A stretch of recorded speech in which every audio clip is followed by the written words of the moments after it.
கிடந்தேன் பலனாய் வந்தீர், சுகமற்று கிடந்தேன் சுகமாய் வந்தீர். தகப்பனை போல் என்னை தோளில் சுமந்து உம் பிள்ளையாய் மாற்றி உயர்த்தி வைத்தீர். ஆண்டவராக இயேசு கிறிஸ்துவின் விலையிடப்பட்ட நாமத்தினாலே உங்கள் யாவருக்கும் என் அன்பின் ஸ்தோத்திரத்தை இந்த காலை வேளையில உங்களுக்கு தெரியப்படுத்துகிறேன். என்னாகமத்தின் புஸ்தகம் 8ஆம் அதிகாரம் 19வது வசனத்திலே வரக வாசிக்கிறோம்.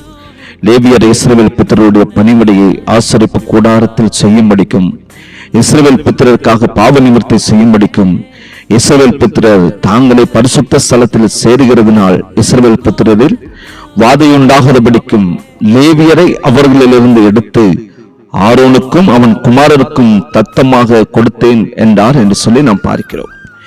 எனக்கு அன்பான தேவனுடைய பிள்ளைகளை, இஸ்ரவேல் கோத்திரத்தில் லேவியர்களை கர்த்தர் பிரித்தெடுத்தார். லேவியர்களை இஸ்ரவேல் ஜனங்களில் பிறக்கும் முதற் பலன்களுக்கு பதிலாக ஆசரிப்பு கூடாரத்தில் பணிவிடை செய்யும்படியாக தெரிந்து கொண்டார்.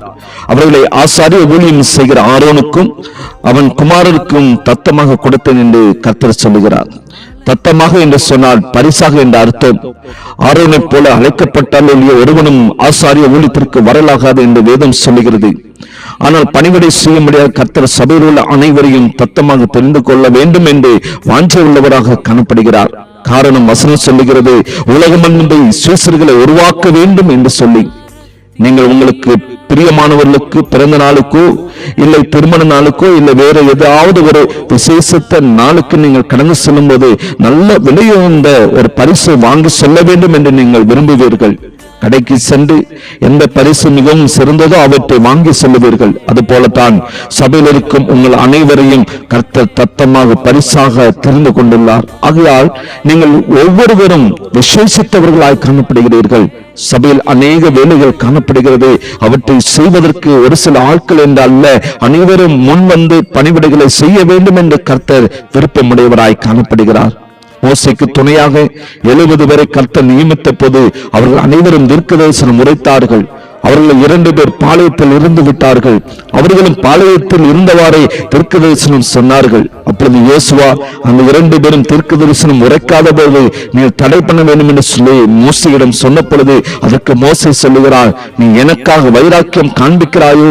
கர்த்தருடைய ஜனங்கள் எல்லாரும் தீர்க்கதரிசனம் சொல்லத்தக்கதாக கர்த்தர் தம்முடைய ஆவியை அவர்கள் இறங்க பண்ணினால் நலமாயிருக்குமே என்று சொல்லி சொல்லுகிறார். அது போல சபையில் எல்லாரும் சபையில் இருக்கும் சிறியதோ பெரியதோ வேலைகளை செய்ய வேண்டும் என்று சொல்லி அனைவரையும் கர்த்தர் தத்தமாக பரிசாக அவர் தெரிந்து கொண்டுள்ளார். நீங்கள் யாவரும் கர்த்தருடைய மிகவும் சிறந்த பரிசு.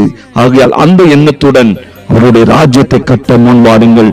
கிறிஸ்துவுக்குள் அன்பான தேவனுடைய பிள்ளைகளை, கர்த்தர் உங்களை எதற்காக தெரிந்து கொண்டாரோ, எதற்காக உங்களை பரிசாக அவர் தெரிந்து கொண்டாரோ அதை உணர்ந்தவர்களாய் சபையில் இருக்கிற காரியங்களை, சின்ன காரியமானாலும் சரி, பெரிய காரியங்களானாலும் சரி, உங்களுடைய பெரு பிரஸ்தாபத்திற்கென்று நீங்கள் செய்யாதவர்களாய் கர்த்தருடைய நாம மகிமைக்கென்று நீங்கள் செய்யுங்கள். அதற்கேற்ற ஆசீர்வாதத்தின் நன்மையும் கர்த்தர் உங்கள் வாழ்க்கையில கொடுப்பார். செபிக்கலாமா? நேசிக்கிறவன் அன்பின் நல்ல தொகுப்பனை இந்த காலை வேலைக்காக நாங்கள் உமக்கு நன்றி செலுத்துகிறோம். நீர் ஒவ்வொருவரையும் ஆண்டவரே நீர் பரிசாக நீர் தெரிந்து கொண்டீர். நீர் எங்களை தெரிந்து கொண்ட நோக்கத்தையும் திட்டத்தையும் நாங்கள் அறிந்தவர்களாக உமக்குன்னு நாங்கள் பணிவிடை செய்ய கர்த்தாவை ஒரு விஷயம் கூட எங்களை அர்ப்பணிக்கிறோம். அப்பா, ஒவ்வொருவரையும் எடுத்து நீர் பயன்படுத்துவீராக. உமக்கு உகந்த பாத்திரங்களாய் அப்போ ஒவ்வொரு நாட்களும் அப்பா சிறந்து விளங்குவதற்கு கர்த்தர் கிருபை செய்யும். இயேசுவின் நாமத்தில் செபிக்கிறோம் நல்ல பிதாவே. ஆமென், ஆமென்.